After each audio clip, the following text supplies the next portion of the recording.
Assalamualaikum warahmatullahi wabarakatuh. Nama saya Sifarul Amalia, NIM T 2018-1054. Di sini saya akan menjelaskan tentang fungsi dan manfaat perencanaan pembelajaran PAI. Fungsi perencanaan pembelajaran PAI pada hakikatnya perencanaan pengajaran secara umum mempunyai dua fungsi pokok. Yang pertama, dengan adanya perencanaan, maka melaksanakan pengajaran akan menjadi lebih baik dan efektif. Maksudnya adalah karena perencanaan atau persiapan tersebut, maka seorang guru akan dapat memberikan pengetahuan yang baik karena ia dapat menghadapi situasi di kelas dengan tegas dan mantap serta fleksibel. Kedua, dengan membuat perencanaan dengan baik, maka seorang guru akan tumbuh dan berkembang menjadi guru profesional. Maksudnya adalah karena dalam perbuatan perencanaan dengan baik, maka seorang guru dengan baik adalah berkat pertumbuhan dan perkembangan dari hasil pengalaman atau belajar yang kontinu, walaupun faktor bakat sangat menentukan manfaat.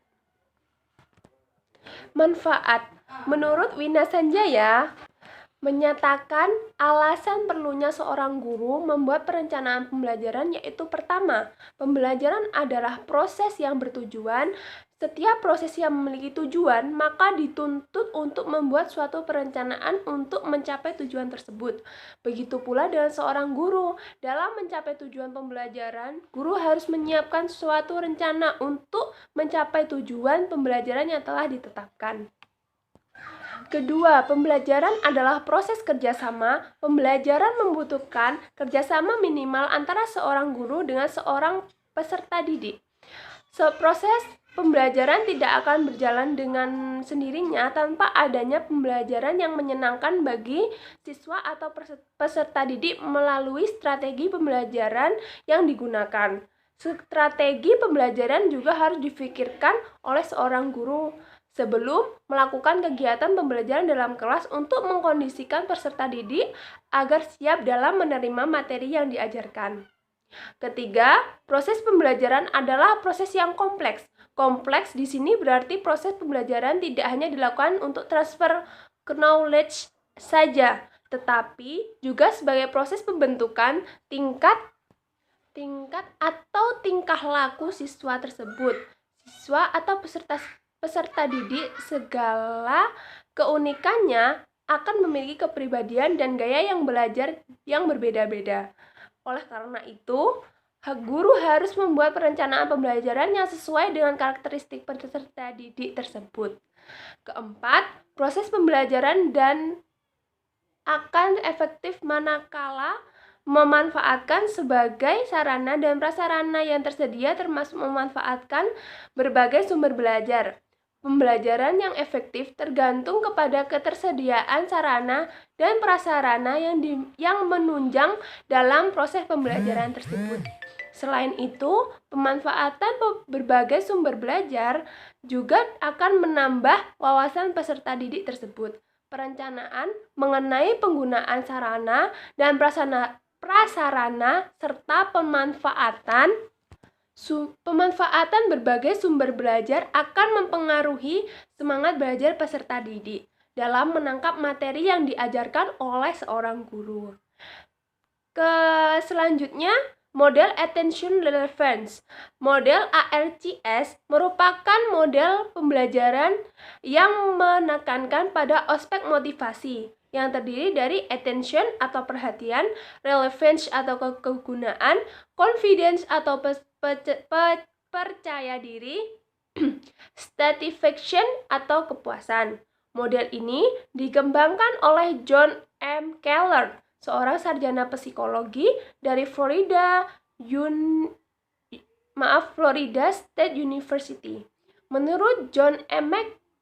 Keller, dalam This Driscoll pada tahun 1994, guru perlu memberikan motivasi kepada peserta didik.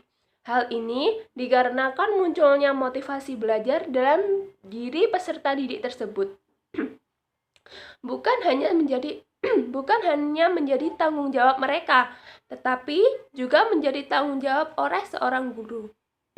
Model ARCS dikenal dengan 4 komponen strategi yang penting dalam memberikan motivasi. Antara lain, di sini saya hanya menjelaskan 2 aspek saja dari attention dan relevance. Pertama, attention atau perhatian. Attention atau perhatian yaitu strategi untuk merangsang dan menimbulkan rasa ingin tahu dan minat. Kedua, relevance atau kegunaan, yaitu strategi untuk menghubungkan keperluan minat dan motif peserta didik. Ketiga, confidence atau percaya diri, yaitu strategi untuk membantu peserta didik dalam membangun pemikiran positif untuk mencapai keberhasilan belajar. Keempat, satisfaction atau kepuasan, yaitu strategi untuk memberikan penghargaan ekstrinsik dan intrinsik. Untuk mengetahui lebih lanjut mengenai model ARCS, maka penulis menguraikan sebagai berikut. Pertama, attention atau perhatian. Pengertian attention atau perhatian yaitu keaktifan jiwa yang diarahkan pada suatu objek, baik di dalam maupun di luar dirinya. Perhatian juga dapat didefinisikan sebagai suatu strategi kognitif yang mencakup 4 keterampilan, yaitu 1. Berorientasi ke suatu masalah, 2. Meninjau sepintas masalah, 3. Memusatkan diri pada aspek yang relevan, 4. Mengabaikan stimulus yang tidak relevan. Yang dimaksud perhatian atau attention dalam motivasi ARCS adalah strategi untuk merangsang dan menimbulkan rasa ingin tahu dan minat bakat. Menurut Sholeh Abdul Aziz, dalam At-Tarbiyah wa Turuqut Tadris mendefinisikan perhatian sebagai berikut. Yaitu, perhatian adalah sebatas kesadaran atau usaha keras yang benar-benar dipertimbangkan dari sudut pandang pengaruhnya. 2. Relevance atau kegunaan.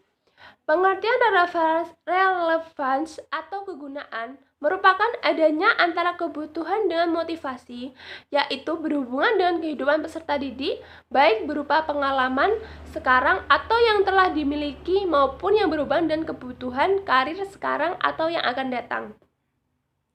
Berkaitan dengan kegunaan, dalam Al-Quran dijelaskan, dan aku tidak menciptakan jin dan manusia melainkan supaya mereka mengabdi kepadaku. Quran Surat Az-Zariyat ayat 56. Di sini, sebagai seorang peserta didik yang mulai belajar di kelas, mereka membawa sikap dan kebutuhan masing-masing. Keduanya, sikap dan kebutuhan mempengaruhi motivasi dan partisipasi di dalamnya. Jika peserta didik merasakan kegiatan pembelajaran yang mereka ikuti memiliki nilai, maka bermanfaat dan berguna bagi kehidupan mereka. Akan terdorong mempelajarinya karena memiliki relevansi dengan kebutuhan mereka dan memiliki tujuan yang jelas. Artinya, memotivasi belajar akan tumbuh bila peserta didik mengakui bahwa materi belajar mempunyai manfaat langsung secara pribadi. Kata relevansi menunjukkan adanya hubungan materi pembelajaran dengan kebutuhan dan kondisi peserta didik. Motivasi belajar peserta didik akan bangkit dan berkembang apabila mereka merasakan bahwa apa yang dipelajari itu memenuhi kebutuhan pribadi, bermanfaat, serta sesuai dengan nilai yang diyakini dan atau dipegangnya.